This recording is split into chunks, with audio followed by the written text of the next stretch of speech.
iba acompañado de un auto escolta. De pronto, a la altura de San Jerónimo, un individuo que aparentemente viajaba en un vehículo de color gris Jetta, portaba una metralleta y disparó una ráfaga de la misma hacia el vehículo donde viajaba el señor Stanley. El señor Stanley murió instantáneamente. Así es como se anunciaba como noticia de último momento el crimen en el que Paco Stanley había perdido la vida, una de las figuras más representativas de la televisión mexicana, que había terminado de hacer su programa matutino horas antes de encontrarse cara a cara con la muerte. Los hechos eran tan recientes que la información variaba en todo momento. En un principio se habló de un intento de privación de la libertad, luego de un robo. Se decía que la víctima era un funcionario público, pero nadie podía confirmarlo. Sin embargo, aquel 7 de junio, hace 25 años atrás, había sido un día bastante particular para el conductor, que supo este conductor ser estrella de Televisa y de TV Azteca. Pero horas antes en su programa, una tras otra, así se llamaba había recibido una nota que lo sorprendió a tal punto de abandonar el estudio sin previo aviso. Gracias, señor. Muchas gracias, señor. Sí, señor. Pedrosa, a la cabina. Ahorita regreso. ¿A dónde va, señor? Va, bañito. A su regreso se le notaba nervioso, ya no tenía su saco puesto, un cambio de vestuario que era poco común. Muchos consideran que en esa nota se encontraba su sentencia de muerte. Pero, ¿cómo fueron sus últimas horas? ¿Fue un intento de privación de la libertad? ¿Cómo se vincula Paco Stanley en el crimen organizado? Pues bueno, en este video vamos a intentar responder todas estas preguntas, además de conocer las teorías que rodean a este crimen que, al día de hoy, sigue generando más preguntas que respuestas.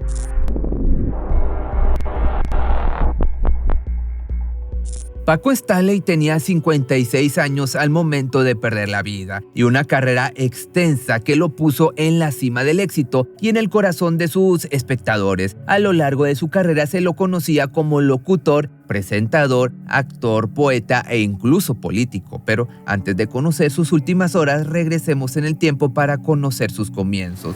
Paco llegó a este mundo un 3 de julio del año del 42 en la capital mexicana con el nombre de Francisco Jorge Stanley Albaitero. Venía de una familia muy humilde y tenía algunos problemas como cualquier otra familia. En algunas ocasiones, de hecho, Paco mencionó que su padre tenía problemas con el alcohol. En sus años de estudio cursó la licenciatura en Derecho y realizó estudios en Psicología, Mercadotecnia y Publicidad, todos estos en la Universidad Nacional de México. Uno de sus primeros trabajos fue ser maestro de literatura en el nivel secundario, pero al fin y al cabo todo esto tuvo poco y nada que ver con el futuro de Paco. Su destino era entretener a la gente, algo que hacía de manera natural con un encanto que no necesitaba un título universitario. Y esto lo notaría pronto cuando dio sus primeros pasos en los medios de comunicación. A sus 27 años, en el año del 69, se inició en la radio XEXAM, participando en diferentes noticieros. Uno de los que más se destacó, de hecho, en su carrera fue Capitanes Infantiles del Aire, donde interpretaba varios personajes, siendo el principal entretenimiento de sus oyentes. Pero su carrera dio el salto a la televisión 5 años después de la mano de Televisa para el programa Nuestra Gente. Paco no lo sabía en aquel entonces, pero faltaba muy poco tiempo para que su carrera diera un salto sin escalas a la cima.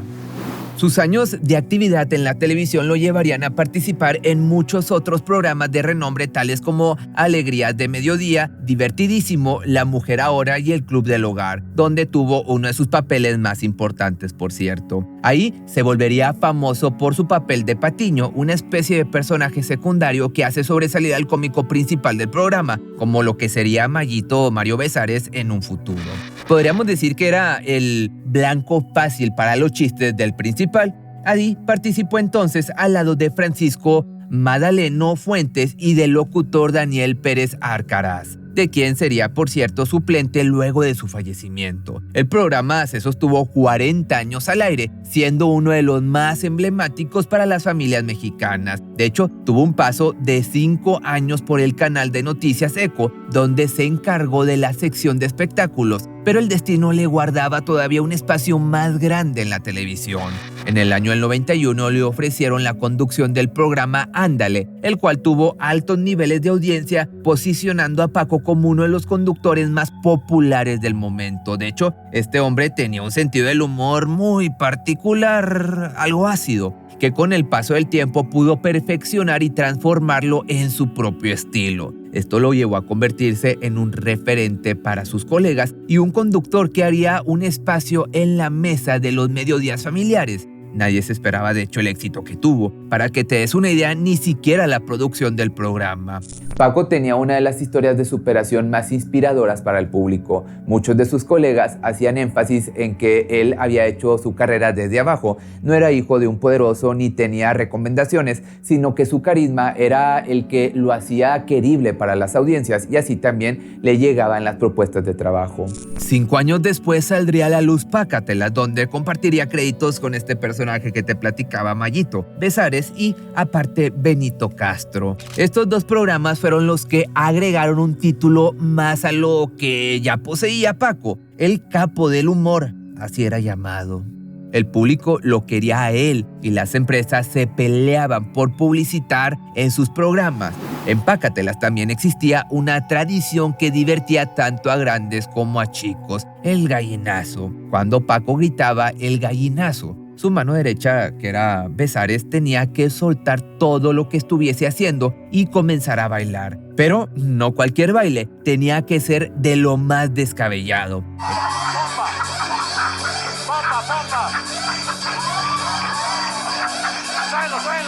Hubo de hecho un día en el que el gallinazo pasó de ser gracioso a alertar a algunas personas que notaron ciertos movimientos extraños en Besares y Paco. La música comenzó a sonar y Mayito soltó todo para comenzar con su rutina. En un momento de locura y excitación, se lanzó al suelo una y otra vez sin percatarse que en uno de estos movimientos bruscos, una muy pequeñita bolsita con un contenido blanco se resbaló de su bolsillo y cayó al suelo. Que en miles y miles de entrevistas, Besares ha dicho que no era el oro blanco. Ya sabes a cuál me refiero, pero pues todo parece que sí era, aunque él lo niegue. Si bien en el momento fue algo incómodo, con el tiempo fue un episodio olvidado, pero no por mucho tiempo. Años más tarde, este incidente volvería a estar en boca de todos, al parecer una pieza perdida de un rompecabezas. Pero no nos adelantemos tanto.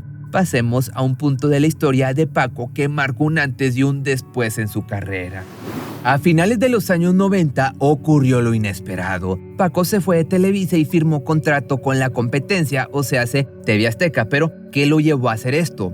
Pácatelas pues era un éxito rotundo. Tenía una gran producción, invitados de lujo, grandes audiencias, pero también era un show impredecible. No se sabía cómo iba a reaccionar Paco o qué locura saldría el mismo día del programa. De hecho, tuvo algunos momentos incómodos con las mujeres invitadas. El caso más llamativo fue el de la visita de Shakira, quien en ese entonces tenía apenas 19 años. ¿Cuánto tiempo tienes de cantante? Empecé en esto de la música desde los 10 años, sí. Casi muy poco. Sí, relativamente 9 años atrás. ¿Tienes 19 años? Sí, tengo 19 años. No puede ser. 9 años. Imagínate. ¿Y si hay? ¿Qué pasa? Y bien. Una vueltecita. 2, 3. Pero aquí alrededor del DF. Vueltecita, no así rapidísimo. Sí, cómo no, sí hay. Los comentarios en su mayoría insinuantes y acosadores hacia la cantante no solo la hicieron sentir incómoda, sino que también enojaron a algunas personas con poder en la televisión. Pero bueno, se dice que este fue el momento en el que la relación del conductor y la empresa se rompió. Así fue como meses después se hizo el anuncio de que tanto Paco como Mario pasaban a formar parte de la programación de TV Azteca, la competencia directa de Televisa. Y así cobraba vida una tras otra, un programa con el mismo formato de Pácatelas, donde la dupla de Paco y Mayito se encontraban en el centro del escenario, interactuando y haciendo reír a un público presente en el estudio y también en sus casas. Ese público también interactuaba con ellos enviando cartas y llamando en vivo, y esto lo convertían en un segmento del programa. Además recibían invitados, hacían entrevistas, presentaban un segmento de noticias del espectáculo, entre muchas otras cosas. El programa era un éxito, como se esperaba, pero nadie se imaginaba en ese momento que la vida de una tras otra sería corta, ya que tanto al programa como al mismo Paco le quedaban poco tiempo. Corría el lunes 7 de junio del año del 99. La producción se preparaba para comenzar con la transmisión en vivo de una tras otra. Paco se encontraba listo para comenzar cuando Mario llegó al estudio con una férula en el pie izquierdo. Esto sorprendió a todos, pero en especial le dio un chiste a Paco para el programa. Mire usted lo que le pasó a Mayito, el inútil. Es la gota. Ay, la gota. Me rompí un dedo. Por patear a sus hijos. No, es que y se movieron. En repetidas ocasiones durante el día, Paco hizo burlas hacia su compañero y su accidente. En otros momentos incitaba a comenzar con el gallinazo, pero solamente se reían ya que no era posible debido al dedo roto. De hecho, así pasaron luego a la sección de saludos, donde leyó algunos mensajes recibidos de parte de los seguidores del programa. Casi apurado y como si fuese una tarea aburrida, hasta que uno de los mensajes lo hizo detenerse en seco. Vamos con Mayito, que nos tiene una sorpresa. Lunes Poco a tropical. poquito llegó Mayito. Gracias, señor. Muchas gracias, señor. Sí, señor. Pedrosa, a la cabina. Ahorita regreso. ¿A dónde va, señor? Va a bañito. Chubas. 2 horas. El estado del tiempo, 2 horas. Oiga, qué calor. Me quité el saco, perdóneme usted. Discúlpenme usted mucho a mí, pero me lo quité porque está haciendo un calorón. Aquí Hilario no ha puesto el aire acondicionado. Muchos dicen al día de hoy que el mensaje tenía una amenaza hacia él o a su familia. Sea lo que sea, todo parecía indicar que el presentador sabía que algo iba a suceder. Y es que aparte, no fue el único mensaje extraño. De hecho, en algún momento le manda mensaje un capo del narcotráfico de aquel momento. Quiero decirle una mala noticia. Ya nos vamos. La agenda de Paco y su compañero Mario continuaba. Tenían que presentarse en una intervención del canal y luego salieron del estudio de TV Azteca para ir con parte de su equipo a almorzar al Charco de las Ranas, un restaurante no muy alejado del edificio laboral. Según testigos presentes, una vez que terminaron el almuerzo, se prepararon para salir del local. En ese momento, Mario recibió una llamada y se alejó de la mesa para poder atenderla. Al regresar, le anunció a sus acompañantes que tenía que ir al baño y, como no quería retrasar a los demás, les dijo que esperaran afuera. Y así fue como Paco, acompañado del periodista Jorge Gil y sus escoltas, se adelantaron para esperar a Mario en su camioneta. En cuestión de segundos fueron sorprendidos por un grupo de hombres que se acercaron al vehículo del lado donde se encontraba ubicado Paco y abrieron fuego con una metralleta directamente hacia él, quitándole la vida en el acto. Según la información que se conoce, los delincuentes huyeron por un puente peatonal cercano sin ser reconocidos. Para los periodistas que estaban en la zona, el caso se trataba de un intento de privación de la libertad, robo, ajuste de cuentas o trabajo del narco. Nadie se esperaba escuchar el nombre de la verdadera víctima. Hubo un intento de asalto y parece que hirieron a una persona. La persona que murió a bordo de este vehículo es el señor Francisco Stanley.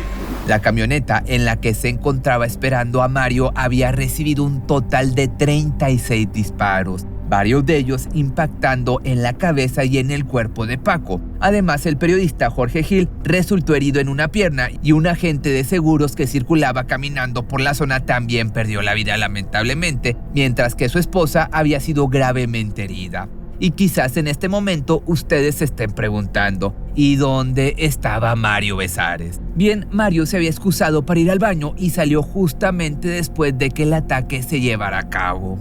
¿Coincidencia? No lo sé.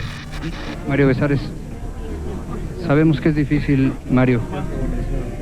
¿Qué no puedes decir para Tevis? Ay, amigo, que estoy totalmente consternado, no sé qué pasa, no sé qué sucede. Era un hombre completamente bueno, no tenía enemigos, era un hombre totalmente querido por todo el mundo. No sé qué pasa. Las hipótesis se difundieron con más velocidad que los detalles de la investigación, y esto se debió principalmente al uso de los medios de comunicación de esta noticia de manera constante durante los primeros días después del crimen. Ese mismo lunes no había canal que no estuviera hablando de lo sucedido. Había una especie de morbo en los periodistas que aprovecharon la noticia para aumentar sus niveles de audiencia, algunos incluso llegando a mostrar hasta las imágenes del cuerpo del comediante luego de los disparos. Lo que sí era cierto es que ahora tenían que dejar a la policía llevar a cabo los análisis correspondientes. Con un operativo de periodistas siguiéndolos a cada paso, los oficiales trasladaron la camioneta con el cuerpo de Paco hacia la Procuraduría General de la República, donde se harían los estudios forenses, lo cual, en mi opinión, fue la peor de las acciones, ya que movieron toda la evidencia. 4 balas en el rostro fueron las que le causaron que Paco se fuera de este mundo. 3 de estos proyectiles entraron y salieron de su cuerpo. El cuarto fue extraído de su cráneo por los investigadores. Horas más tarde, el cuerpo del conductor y comediante fue velado junto a amigos, familiares, figuras de la industria del entretenimiento y hasta políticos que se hicieron presentes para dar su último adiós a la estrella.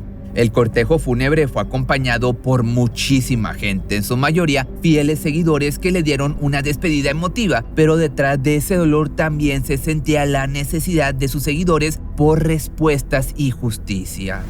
De esta forma, mientras el silencio de las fuentes oficiales se volvía cada vez más ensordecedor, la gente comenzaba a presentar sus teorías. La primera, que había cobrado relevancia desde el primer momento, tenía como protagonista a la mano derecha del conductor, como te decía, a Mario. Muchos consideraban que la forma en la que Paco se dirigía a él a veces se pasaba de la raya, en especial cuando hablaba de su familia. Meses antes del crimen, más específicamente en febrero del año del 99, la familia de Mayito se había hecho presente en el estudio y aprovecharon para presentar al segundo hijo del matrimonio. Paco, al verlo, dijo que en realidad era su hijo, insinuando que se trataba de un bebé extramarital. Se trataba de un chiste, pero que la gente no pudo dejar pasar. Así se llega a la teoría de que Besares había conspirado para acabar con la vida de su compañero, principalmente por despecho. Por supuesto, esto solo quedó, como te digo, pues en especulaciones. Otra de las teorías que se hicieron eco en aquel momento fue que el conductor tenía nexos con el narco, ya que el día en que le arrebataron la vida, se encontró en su ropa una bolsa con contenido que se identificó como el oro blanco, según afirmaciones de la Procuraduría General de Justicia del Distrito Federal. Estas afirmaciones fueron desmentidas por familiares del conductor poco tiempo después. A pesar de que fue desmentido, como te digo, es imposible no recordar aquel momento del año del 96 cuando Paco recibió un regalo con una nota de parte de Mayo Zambada. Que también en esta parte me estoy acordando que se dice, otro chisme más, es que este hombre era, digamos, el dealer para Televisa. No lo sé si sea cierto. Pero bueno, también por otra parte, si no llegaron a ver los videos en los que hablamos sobre el cártel de Sinaloa, es necesario también que sepan que el Mayo Zambada es, junto al Chapo y el Azul, uno de los líderes del cártel más grande de México. Una persona que, puesto de manera simple, es mejor tener de amiga que de enemiga. Así que este acontecimiento destacó una severa oleada de críticas de los medios contra el entonces jefe de gobierno del Distrito Federal, así como contra el entonces procurador por el desenfrenado crecimiento de violencia que se vivía en la ciudad. Sin embargo, era difícil dudar que este atentado no hubiese sido perpetrado por el crimen organizado, teoría que tomó más peso cuando se confirmó que el crimen había sido llevado a cabo por matones profesionales, algo que generó numerosas discusiones y debates durante las investigaciones. Así, en medio de toda la confusión, un testigo clave de nombre Luis Valencia, que dijo haber sido el cocinero del líder del cártel de Colima, aseguró que desde la prisión se había ordenado el crimen de Paco, debido a las deudas que tanto él como Besares habían acumulado con el cártel. Esto planteó la pregunta de si eso fue lo que le comentaron a Mayito en la llamada telefónica que había recibido al finalizar el almuerzo con su compañero. Esta llamada bastante extraña.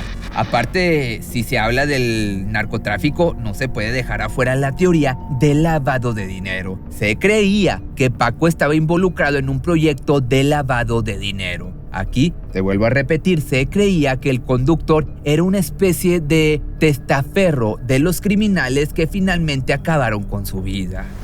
A las pocas semanas de que le quitaron la vida, se incriminó como autores intelectuales de esta pérdida a 2 de los colaboradores del conductor en su programa, que fue Mario Besares y la decán Paola Durante.